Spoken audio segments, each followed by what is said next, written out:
Hey, what's up? This is Amphetamines here. Nike Lab ACG, since its inception in 2014, has been a pretty important brand in the world of techwear, well, sub-brand / product line, and it's pretty easy to see why. With Acronym's Errolson Hugh behind the design wheel, they've brought in his ideas, combined with Nike Lab's economies of scale and production capabilities, together to create some very distinctive pieces under that Nike Lab ACG brand. They really captured the techwear performance, techwear aesthetic, as well as including some unique and distinctive branding and design elements. And although this stuff is by no means affordable, it's significantly less expensive than the mainline Acronym stuff, on which some of these pieces have similarity to. So for a lot of people, myself included, Nike Lab ACG has been a little bit of a gateway into techwear, or one of those first brands that people hear about or see when they're looking at techwear stuff. However, all good things must come to an end, and unfortunately Nike Lab ACG is no exception. It's been confirmed, Errolson confirmed over Twitter earlier this year, that the FW18 collection would be the final one, after which point there would be only Nike ACG, the retro-inspired sportswear collection, but no more Nike Lab ACG. And unfortunately, I feel like it went out with more of a whimper than a bang. I know a lot of you guys have asked if I would do a collection overview or a review of this final stuff, but to be honest, I found it a little bit difficult since those initial product pictures came out and since now the collection is available to really get excited about that many of the pieces in this collection. The central theme, something that they've used in most of the pieces here, is this concentric circle pattern, which has been applied to a variety of outerwear pieces and accessories. And it's used alongside very lurid colours, more reminiscent of early 2000s snowboarding gear than it is of futuristic urban gear like the earlier Nike Lab ACG things, or indeed Acronym. Although colours and patterns have been creeping in over the last couple of seasons, what with the re-release of the Alpine jackets, which had a few different colours and quite a bold line-based pattern, and then in SS18 you have the Deploy jackets, which came in quite a few interesting colours, the pink and white Deploy jacket being there somewhere, I think. For me, FW18 has walked too far down a path I'm not really interested in following. For example, several of the outerwear pieces use that pattern all over, the downfill parka being one of them, and the insulated mid-layer shirt jacket type thing being another. The latter in particular I think is a bit of a shame because the actual cut of it, the pocket detailing, the adjustable length, which make it either look like a normal length jacket or a kind of cropped bomber jacket type thing, the insulation in there as well, and it's got a jacket sling, and it comes in cheaper than something like an Alpine jacket would. All of those things together make it quite a cool jacket, but unfortunately that combination of the colour and the pattern just make it not something that I'm interested in at all. Had that jacket made use of a more traditional techwear colour palette, it would 100% have been something that I was interested in. Luckily, not everything makes use of this pattern. The Gore-Tex coat is a long length jacket, which is pretty plain all over for the most part. There's a removable hood on there, which does look quite cool because you can do a couple of different things with the neck, but nonetheless, I feel like pretty much all of the previous season's jackets have been stronger and have been things that I've liked more than this new one. And this season's cargo pants not only don't come with that concentric circle pattern, luckily, but almost appear like a greatest hits of some of the previous ACG cargos that have come before. You've got the cuffs at the bottom, which are adjustable, similar to the ACG variable pants, and you have the deployable pockets as well, which you will have seen in the Deploy shorts from earlier this year. It even comes with belt loops, which a lot of the previous cargos and pants have unfortunately lacked.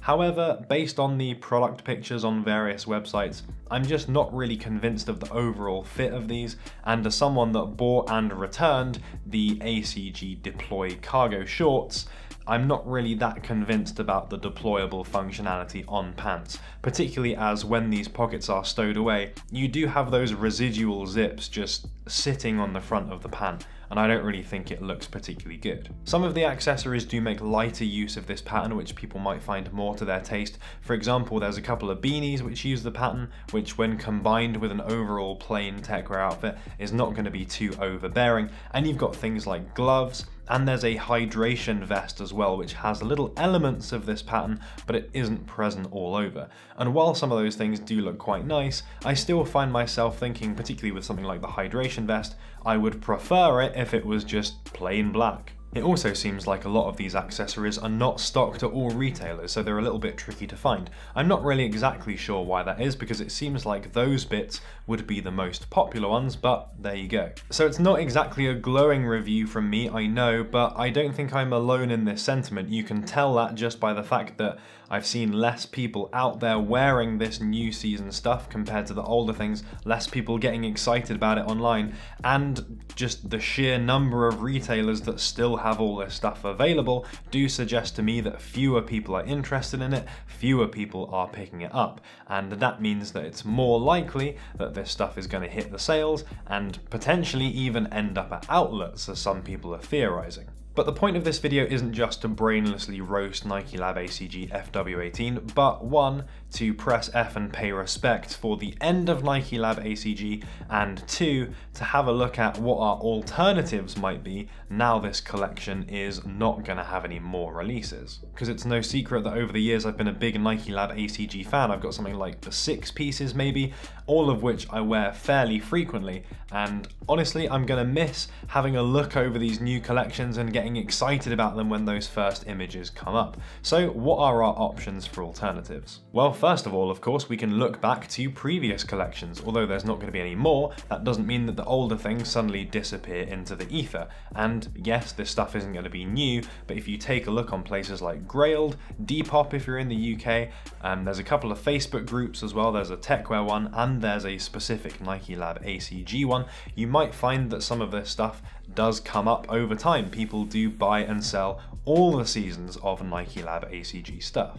Try and make sure that you buy from someone reputable and you pay in a safe manner, because fakes of this stuff do exist. But if there's a particular Nike Lab ACG jacket that you've always really liked, be that the Alpine or the 2-in-1 or whatever else, then I think your best option really is to still go for that same thing and go back in the archives and get that specific piece, because at the end of the day, that's probably going to be the thing that you're most happy with. If you're looking for new stuff though, of course, that approach is not going to be very helpful, in which case you can look out for other Nike collabs which might pop up in the future.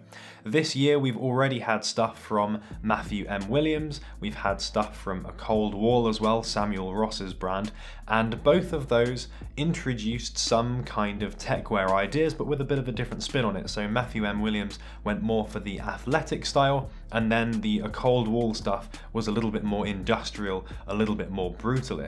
And it seems like, because those collabs are still coming out, that Nike aren't willing to give up on techwear in general. So in 2019 and going forward, we might see either these designers coming back for future collabs, or Nike getting involved with other designers to produce collections that are along a similar vein. I'm sure they're as aware as everyone else that with no more Nike Lab ACG, they should really do something to help fill that little gap. And Nike Lab in general, even without collabs from these other designers, do sometimes come out with some pretty appropriate stuff from a techwear perspective. So it's worth keeping a look on that product line as well, just in case something interesting does pop up. The closest non-Nike collab is between Adidas and White Mountaineering, a big sportswear brand popping up with a high fashion outerwear focused brand to create pieces that take some inspiration and some branding elements from both of them. Although the Adidas White Mountaineering take is not really as futuristic as Nike Lab ACG,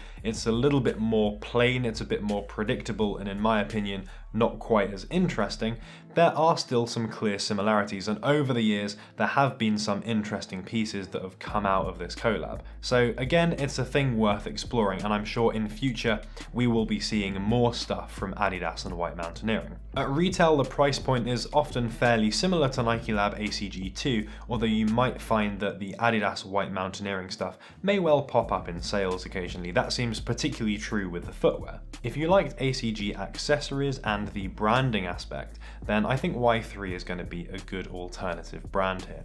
Although there's less of a focus on material performance and of outerwear gear, there's still a futuristic aesthetic to the brand. It's a sportswear, streetwear hybrid which certainly over the last couple of seasons has used branding quite heavily. So I think particularly on those smaller pieces like accessories, hats and bags for example, getting those things into an outfit is a good way of making something quite plain a bit more interesting with the use of branding. And you can get a good balance between showing off a bit, let's face it, but not being totally plastered in logos, which might be the case if you did go head to toe in Y3 stuff. Not to mention, you probably wouldn't really have the same kind of performance as you would if you went for some of the other brands. And also don't forget about Stone Island Shadow Project or Stone Island generally. ACG has gained a reputation for using Gore-Tex as a high performance material quite extensively in their clothing, and Stone Island has also built up a reputation over a long time for being material innovators and using all kinds of different fabrics, some of which are very high performance things. Shadow Project does have some design input from Errolson as well, and often has a bit more of a utilitarian focus, garments with multiple ways of wearing them, multiple different functions compared to the regular Stone Island stuff. And of course with that black badge you can again get a nice little balance between having a little bit of branding on there and something quite distinctive and recognisable without being too flashy and too plastered in logos. It's really all about that subtle flex here. And yes, with Shadow Project especially, some of this stuff can be a fair bit more expensive than you might expect from Nike Lab ACG, but you do sometimes see this stuff come up on sale. It's not that unusual for Stone Island outerwear pieces to pop up 30% off at the end of the season. So if this is a direction you're interested in going down, then make sure you pay attention to the sales and you might end up being able to pick up something nice. Of course, there are loads of techwear brands out there which could be potential alternatives to Nike Lab ACG, and there are loads of brands and different examples of Gore-Tex jackets and high performance outerwear, but to me, some of those brands were the most conceptually similar to Nike Lab ACG, and I think the kind of direction that Nike Lab ACG buyers are likely to go in now this collection is finished. In light of Nike Lab ACG coming to an end though, let me know in the comments if there's a specific piece for you that's really stood out and been your favourite, or a specific collection even that has really taken your fancy when it released.